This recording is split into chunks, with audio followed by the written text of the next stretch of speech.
5 fakta unik Oarfish.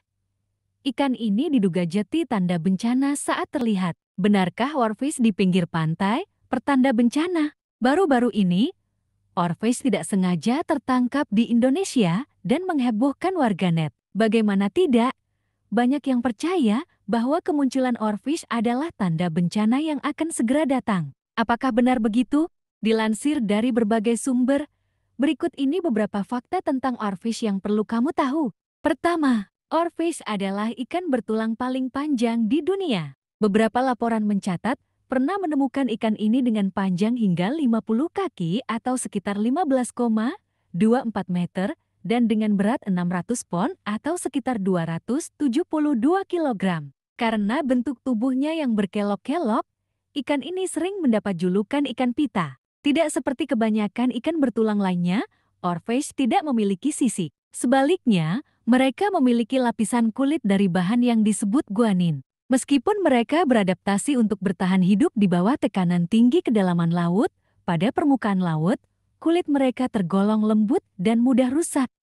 Kedua, Oarfish sejak dulu dipercaya menjadi bukti legenda ular laut atau kisah monster laut. Oarfish memiliki bentuk yang dianggap sangat aneh dibandingkan ikan pada umumnya. Sehingga kemunculannya di hadapan manusia dianggap sebagai gambaran bahwa legenda kuno ular laut dan monster laut benar adanya. Padahal, memang ikan ini merupakan hewan yang hidup di laut dalam. Seekor Oarfish mungkin terlihat seperti monster laut yang menakutkan, tapi menurut para ilmuwan, ikan ini tidak dianggap membahayakan bagi manusia atau pelaut. Di Jepang, Oarfish telah lama menjadi sosok cerita rakyat.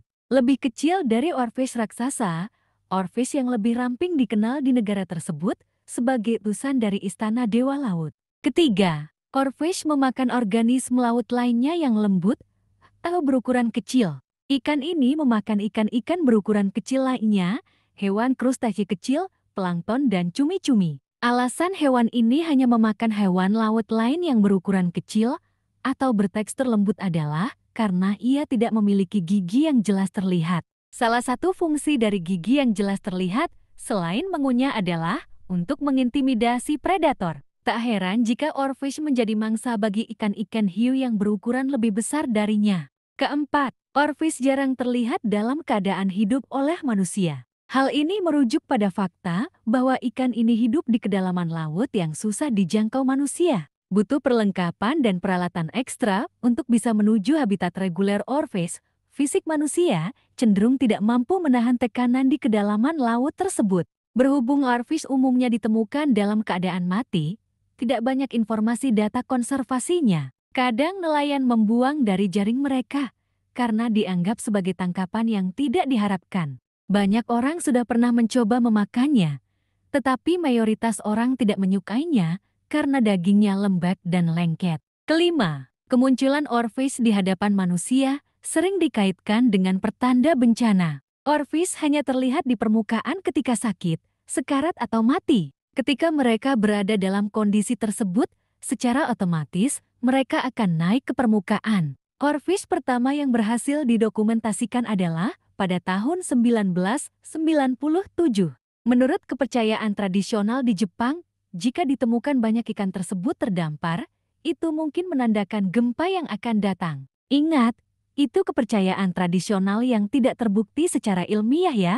Menurut Japan Times, ada kemungkinan beberapa dasar ilmiah untuk menjelaskan pemikiran tersebut. Namun perlu diingat, bahwa penyebab ikan Oarfish terdampar ada banyak kemungkinannya akibat karakteristik tubuhnya yang rentan rusak. Itulah tadi beberapa fakta unik tentang Oarfish yang masih sering dipercaya menjadi tanda bencana ketika terlihat terdampar. Kamu sendiri, apakah percaya dengan teori tersebut? Jika ada teori yang beredar, jangan lupa untuk selalu cek penjelasan ilmiahnya ya. Terima kasih.